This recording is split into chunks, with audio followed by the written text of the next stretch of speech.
ফ্যাক্টরির একজন এমপ্লয়ি। আমি আমার প্রতিষ্ঠানকে রক্ষা করার জন্য এখানে দাঁড়িয়ে আছি। আপনারা দেখতেছেন কত বিদ্রোহ, অযৌক্তিক কিছু বিদ্রোহ, দেশের শিল্প প্রতিষ্ঠান ধ্বংস করার জন্য তারা এগুলো করতেছে। আমার প্রতিষ্ঠান যদি বন্ধ হয়ে যায়, আমার ফ্যাক্টরি কি আমাকে স্যালারি দেবে? আমার ফ্যামিলিতে অনেক মেম্বার আছে, তাদেরকে আমি কীভাবে চালাবো? আমি নিজে কীভাবে চলবো? দেশের মানুষের কাছে অনুরোধ, আপনারা এগুলো বন্ধ করেন, দেশের শিল্প প্রতিষ্ঠান রক্ষা করেন, আমাদের কর্মসংস্থানের উপর ব্যাঘাত না ঘটে। আপনাদের কাছে জোর গলায় অনুরোধ করছি, আপনারা এগুলো করবেন না, প্লিজ আপনারা এগুলো করবেন না।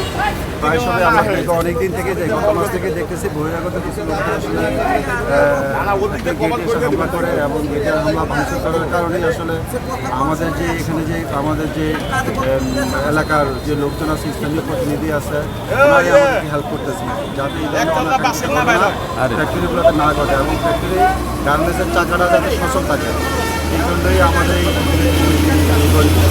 এবং আমরা প্রত্যেকটা ফ্যাক্টরি থেকেও এই ধরনের গড়ে তোলা হয়েছে এবং স্থানীয় লোকজনেই প্রত্যেকটা ফ্যাক্টরিতেই ওনারা ফ্যাক্টরিতে 100-150 ভিতরে করে লোক তাদের গেটে অবস্থান করতেছে এবং যাতে এই ধরনের কোনো অনাকাঙ্ক্ষিত ঘটনা এলাকাতে না ঘটে। উদ্দেশ্য হচ্ছে গার্মেন্ট শিল্পকে ধ্বংস করা, মেইন উদ্দেশ্য হলো এটা।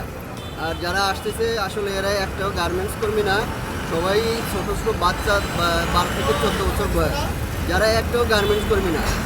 গার্মেন্টস কর্মী যারা, তাদের কোনো লোক আমরা এখানে ওইরকম দেখি নাই। যারা আসছিল সবাই মানে বহিরাগত, গার্মেন্টস শিল্পকে ধ্বংস করার উদ্দেশ্যই তাদের মেইন। এই হচ্ছে আমার বক্তব্য।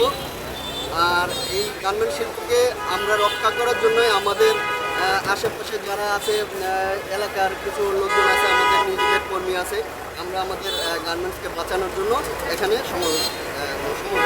এটা স্ট্রাইকিং ফোর্স হিসেবে আছে। আমাদের গার্মেন্টসের যে ওয়ার্কার আনরেস্ট চলছে, সেই ওয়ার্কার আনরেস্টের জন্য আপনার হলো এদেরকে আমরা রাখছি আমাদের সেলফ ডিফেন্স হিসেবে। আসলে যেটা ঘটনা না বললেই নয়, যে এখানে আমরা যখন কিনা আমাদের এখানে একবার অ্যাটাক হয়েছে, অ্যাটাক হওয়ার পরে আমরা যেটা করছি সেটা হলো যে আমি গেটে ছিলাম।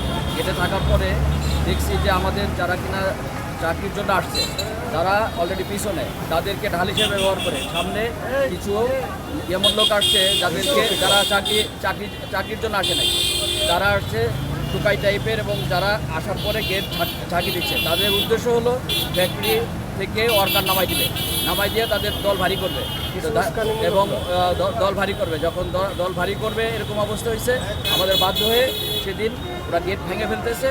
এই অবস্থায় তখন আমরা কী করছি, আমাদের লোক ছাড়িয়ে দিতে হয়েছে। ওই দিন আমাদের কোনো প্রোডাকশনই হয়নি।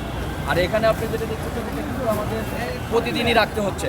এখানে কালকেও ছিল 200-250-250 মতো। এটা আমাদের নিজেদের খরচ এবং আমাদের এখানে ডিফেন্স হিসাবে যেখানে আমাদের এই ওয়ার্কারগুলো কাজ করতো, সেই কাজগুলো এখন করতে পারতেছে না। এটা আমাদের ডাইরেক্ট লস। এখানে যখন আর্মি যারা আসছেন, আসার পরে শুধু তারা বলে গেছেন যে আপনারা সেলফ ডিফেন্সেও যান। আমরা সেলফ ডিফেন্সে যে গেছি, যাওয়ার পর যে রেজাল্টটা হয়েছে সেটা হলো এমন যে সেলফ ডিফেন্সে তারা শুধু একটা ভিডিও করে নিয়ে যাচ্ছে, কিন্তু তারা এখানে যে লোক দিবে বা তারা যে এখানে এসে আমাদের সাথে একাত্মতার সাথে কাজ করে তারপরে কী করবে, এখানে দেখা গেল যে এদেরকে আমরা তখন আমরা প্রোডাকশনে ইউজ করতে পারতাম। এটা আমাদের ডাইরেক্ট লস। এটা কয়দিন আমরা পারবো? এটা আমাদেরকে একটা স্থায়ী সমাধান চাই।